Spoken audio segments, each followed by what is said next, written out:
Hello, fellow artists. Today we are going to jump into the practice of tinting and shading. Today for my materials I have a blank sheet of paper. I also have 3 colored pencils. For those of you who don't have paints at home, you will need one color of your choice. So it can be red, blue, yellow, purple, green, or orange. And we will also have our tint, which is going to be the white colored pencil, and our shade, which is going to be the black colored pencil. But for those of you at home who have paints, I also have 3 different colored paints. And it's really hard to see on the screen here, but as you can tell, I have a black, a white, and I have a purple, which is really hard to tell under this lighting. So remember that tinting is taking a color and adding white to it. So that is what we're going to do for our practice run today. This first piece is going to be the tint portion of our piece, tint. So I'm going to go ahead and take the paint portion first. I'm going to take a clean paintbrush with my water and tap it on a paper towel. I'm going to take a scoop of purple and I'm going to stick it underneath there on a free spot on my palette. This is wax paper and it works really well as a paint palette. Then I'm going to go in and I'm going to clean my brush, tap some of that extra water off, and I'm going to pick up just a teeny bit of white. So I'll show you how much white I picked up on my brush there. Not too much, just a little bit. And in my scoop back here, I'm going to go ahead and mix that paint together. And I want to mix my puddles of paint together to where I can't tell if there's any more white or any more dark purple left in there. So I'm going to keep mixing until that is all the way mixed. And I'll pick that up for you. Notice how you don't see any white spots in there or any dark purple. That's how mixed you want your piece to be. And then you can start a circle or a shape of your choice. Now, to make this tint even lighter, so to make this purple even lighter,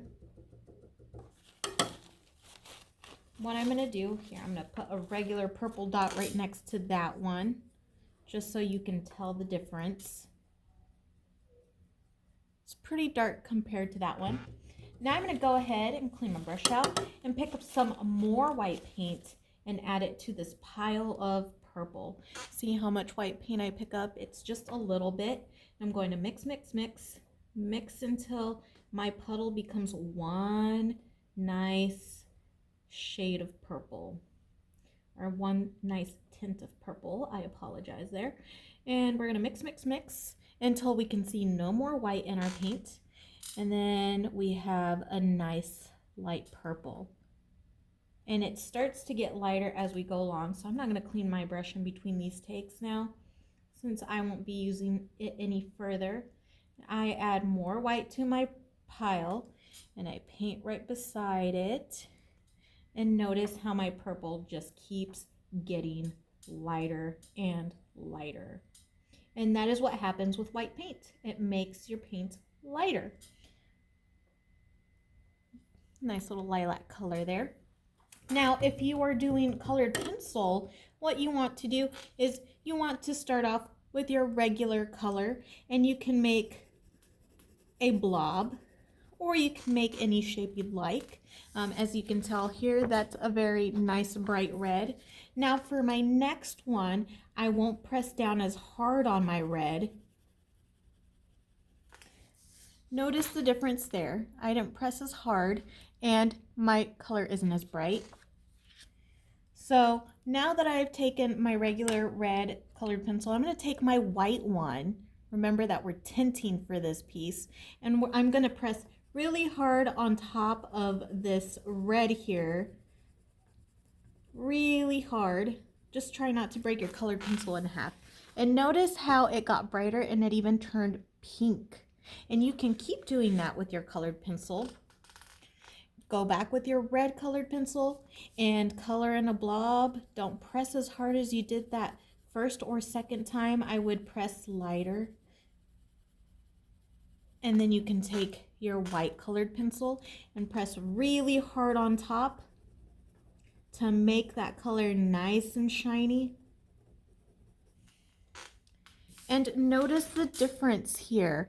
Our colored pencil starts getting lighter and lighter the less we press on it and the harder we use that white. It goes from red to dark pink to light pink. Let me see if I can make a lighter pink after this one here. So very soft touch on my blob. And then I'm gonna go in with my white colored pencil and press really hard. See what kind of a pink I come up with. And look at the difference in blobs there. It goes from dark to a really light. Now for the next thing, we're going to go ahead and do a shade, which is adding black into our color. So shade.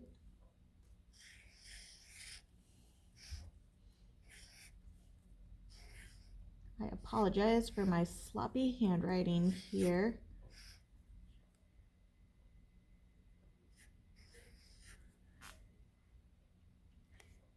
Shade. So I'm going to go ahead and with a clean paintbrush, I'm going to pick up some purple and move it under my black blob here. And then I'm going to clean my brush again. And for that shade part, regular purple blob.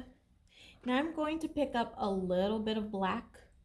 Notice how little black I picked up there. And I'm going to mix it into my pile of purple. Remember that I mentioned that black overpowers a lot. So you want to add a teeny tiny bit as we go. Otherwise, it turns black right away, your color. So this is just a teeny tiny bit of black. And look at the difference between the purple. This one is a lot lighter than that one there. This one almost looks black. Now I'm going to go in and add a little more black into my blob here. Mix, mix, mix again until you can't see any of the two colors, until everything is mixed together. And this is my next blob here, and it's really hard to tell, but this one is getting darker. It's like a very deep, dark grape color. And then I'll add one more blob into this paint blob here. And when I paint next to this circle, that one ends up looking black. Pretty dramatic change in color. The same thing happens when you mix with your colored pencil. So I have my red here, and I'm going to press hard for my blob. For the next one, I'm going to press kind of hard here, and I'm going to add only a little bit of black. Remember that black is very powerful, so if you press really hard, it's very quickly going to change the color of your colored pencil. Look at that. Again, we're going to press kind of hard with this. And then we're going to press a little harder with the black. And notice how quickly the color starts to change. And this will be the final blob here. And you press even harder on this one, and you'll notice that my areas turn completely black. So black again changes your color dramatically, and it changes it quickly. So one last final thing is to go over texture. What kind of textures can we make in art, especially with painting? So this will be a painting texture technique. Things that you can do, especially to make like the top of a tree. So I will just draw a happy little tree here, as Mr. Bob Ross would say. And if you wanted to do the leafy top of a tree, you would take a little bit of paint on your brush. Notice that you can't really tell how much paint is on my brush there, just a very little bit on the tip. And you can dot on the top here and make your tree look like it's got little leafy textures. And again, you only want to pick up a very little bit of paint here as we go along. Notice how now that looks like a full tree. You can also do that for a little bush.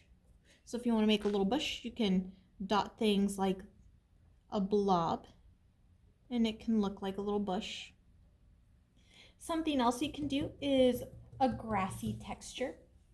So picking up a little more paint on the tip of your brush, if you take your brush and flick it up quickly, you can make some pretty long grass, some pretty long overgrown grass. You can even make some tiny grasses here. Flick, flick, flick. And it might even look like a little weed.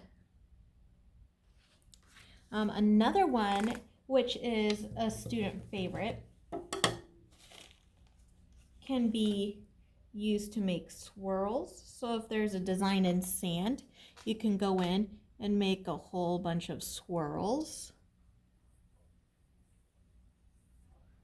Kind of like when you draw in the dirt. You can make circles, so little circles to make prints in your dirt. Little circles to make prints in your dirt. And you can even roll your brush around and see what that does. Just makes these little leafy marks. One more way to make a texture, especially if you're making flowers, you can take some paint on the end of your brush and use it as a stamper. So I'm going to go ahead and use the side of my brush and I'm going to stamp, stamp, stamp. And I don't press very hard on it at all. I just kind of lightly stamp something on there. And then we have that little flower there. So these are just a couple of ways to create texture as we go in to create a landscape. So as we go along, please stay tuned. I will upload a video soon enough to show you how to create a painting or a drawing based off of being in nature. So thank you so much for watching and have a happy time creating.